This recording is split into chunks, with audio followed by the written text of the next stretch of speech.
You're listening to the Radio Wammo Breakfast, only on Kiwi.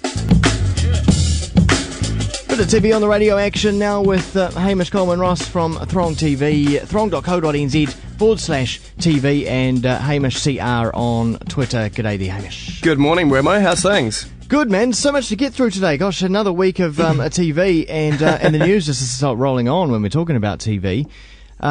Starting this Wednesday, can we talk about this? Yes, we can. V. It's coming back. 1983 saw this two-piece miniseries air with NBC in the States. And, I mean, basically, it's about aliens turn up, and they're called the Visitors, and they turn up in 29 major cities around the world. But instead of being sort of like Independence Day, they come down and say, hey, you know, like, nice to meet you, we want to be your mates. We've got some technology we'd like to share with you. How's things? And everyone goes, oh, so they're not here to kill us. Or are they? Yes. Have you heard a sneak preview of this one? I have. So now we're talking about the 1983 series, and I'm talking about the new redone 2009 series, which has been done for ABC in the States. Now, from what I remember, of the old one, as a kid, because I wasn't allowed to stay up too late and watch that, and it was a little bit scary. Was the baby that was born and the tongue flicked out. I remember that, and I also remember a sandworm. Well, I don't want to give away too much, but okay. I don't know. I haven't seen a sandworm yet. Yeah. There's been no sandworms. There hasn't been any babies with tongues. No. But give it time. No doubt. Give it time. It's actually a really damn good series. I mean, it's still sort of mystery sci-fi television, so we're in the same sort of genre as, say, Lost or the upcoming yet-to-be-screened New Zealand Flash Forward.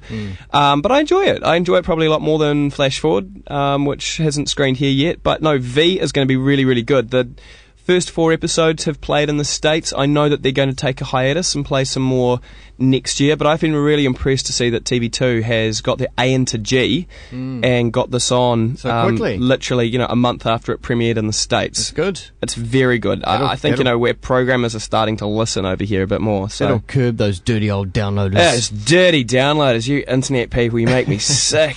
Jesus, you're crippling a cottage industry that can't even afford it. Okay, so no, it's going to be a great series. What time? 8:30? 8:30 on Wednesdays, TV2. Check it out. It's just a damn good sci-fi series. It wasn't until 1989 that we actually had the original 1983 series screened here in New Zealand. So thank you very much, TVNZ, for being a little quicker on the ball this time round.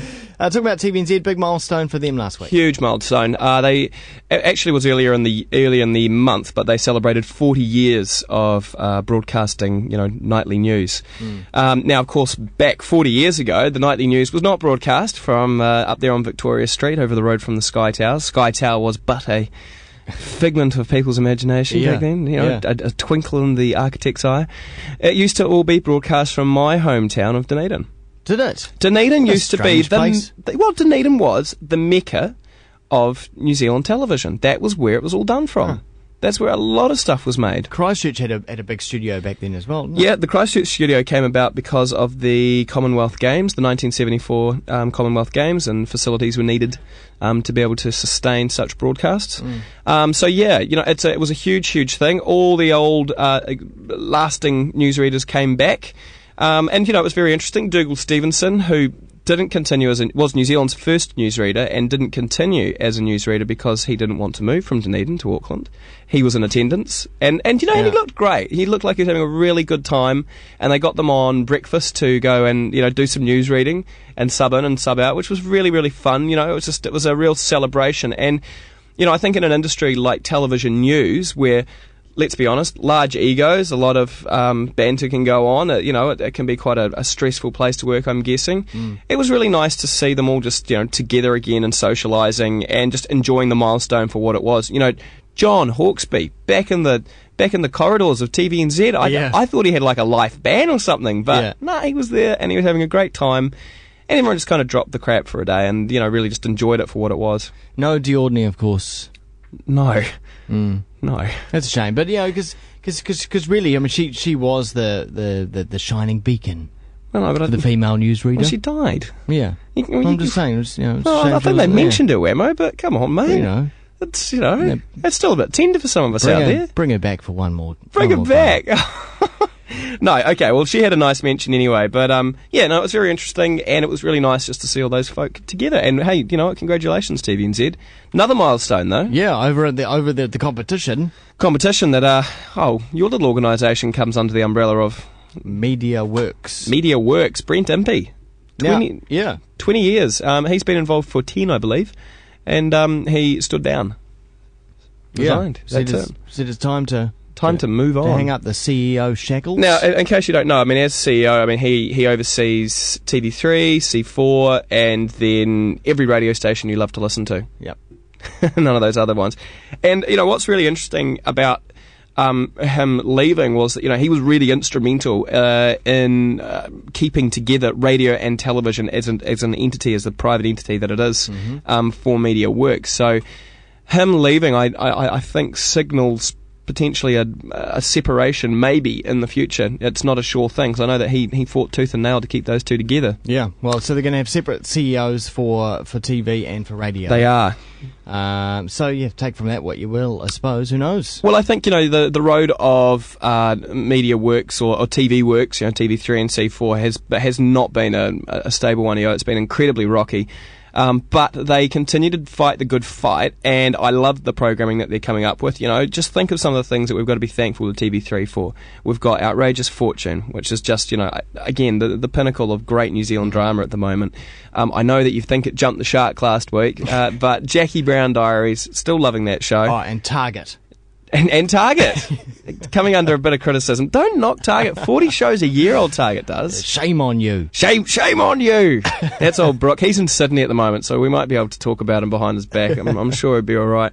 So yeah, Target came under a bit of scrutiny as well. You know, people again calling into question their research, calling into question their conclusions. But I think, and of course, C4 and Channel 4 before that. Channel 4 I really loved when it was Channel 4 for C4. C4 is still great now these days, but Channel 4 was good when it was, you know, more having niche music shows and stuff. We had Red Shoe Diaries. Oh, that was TV4. Yeah, I remember that as a kid. Golly. Woo! Stayed up late enough for that. It was David Duchovny's first role in TV. That takes me back, Wammo.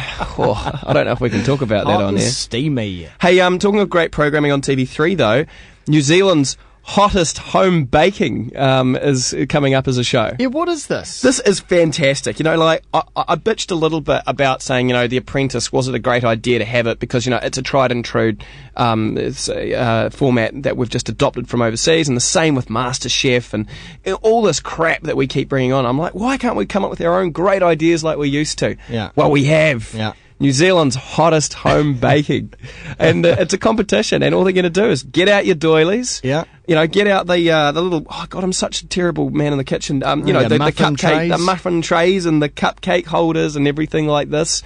Well, it's hot now. Baking, all this kind of home stuff. You know, growing stuff at home cooking, home baking. It's all the rage. I think it's wonderful Kiwi. Making chutneys and stuff. Yeah. So what they're going to do is have this bake-off week after week after week, and this has got all the signs of being a great show. But are the bakers meant to be hot, or are they just talking about you're a hot baker? You know, if you. Well, I don't know. I guess we'll have to wait and see. I do know one of the contestants. I've met him a couple of times. His name is Grayson Coots, and they loved announcing it on the old Fairfax pages that he's the son of two-time America's Cup winning Russell Coots. Oh, yeah. So Grayson is a 21-year-old makeup artist who likes to bake, and he's the only guy in this competition. And Colin Mathur Jeffrey from New Zealand's Next Top Model found another job. He's got another job. He's the judge. Well done, Colin. And you know, I just think it's got all the halls of being wonderfully camp and kitsch. Yeah. And, you know, Kiwi television has always done that really well. Yeah. And, you know, I wouldn't be surprised if we saw this going on to, you know, be a format that gets bought out by the UK, adopted in Australia. Do we know who's behind it? Who's the production? Actually, no, outfit? I don't. And that's a good point. I should have found that out instead of going and getting a coffee this morning, shouldn't I? I'm really sorry. And I didn't even get you one, Wammo. How's that? Taste all right? Oh, it's Actually, there's a TV show in New Zealand baristas. Oh, don't give the idea away. Oh, whoops. Don't give the idea away. We can go pitch it. But no, I think that's I think this baking show is going to be really cool, and I really love the idea that we're getting back to those small but effective ideas, and I reckon people will watch it, and it'll cross gender, it'll cross age group, age gaps.